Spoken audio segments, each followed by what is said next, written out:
You want to try and get into this person's brain and their personality as to what they are and what makes them tick. Hello friends, welcome back to the channel. Today we're going to continue our conversation about how to build a sales team. In the previous sections we talked about hiring, recruitment, as well as scheduling interviews. In this section we're going to talk about the actual formal interview. If you refer back to the previous information we've shared, we talked about a pro tip called the group interview, where we were able to take a number of candidates and wean them down to potentially 2 or 3 that we have shortlisted for a proper formal interview, which is what we're going to delve into right now. What I want you to have is an actual planned out process of what that interview looks like. You can go online and look for different interview tools and questions and stuff like that.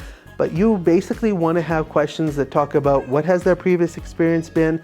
Ask situational things. Ask things like, tell me about a time where you had a rough experience with a customer. Tell me the story about that and tell me about how you handled it. These are the kinds of situational questions you want to ask.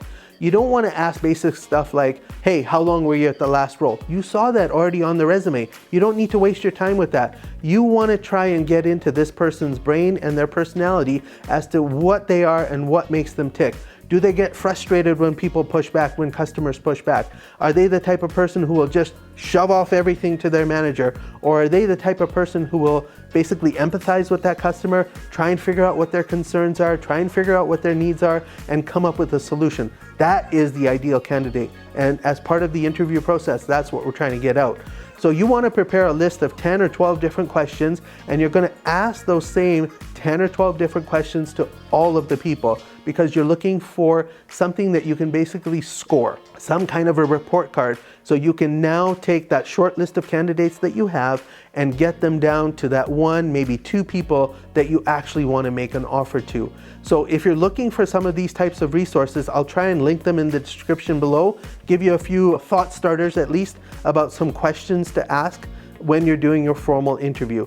So thanks very much for joining us, and let's continue on in the next segment where we are going to talk about the actual hiring process. So thanks very much for joining us, and if you're liking the content and you're getting value, please like and subscribe. Thanks so much. Talk to you soon.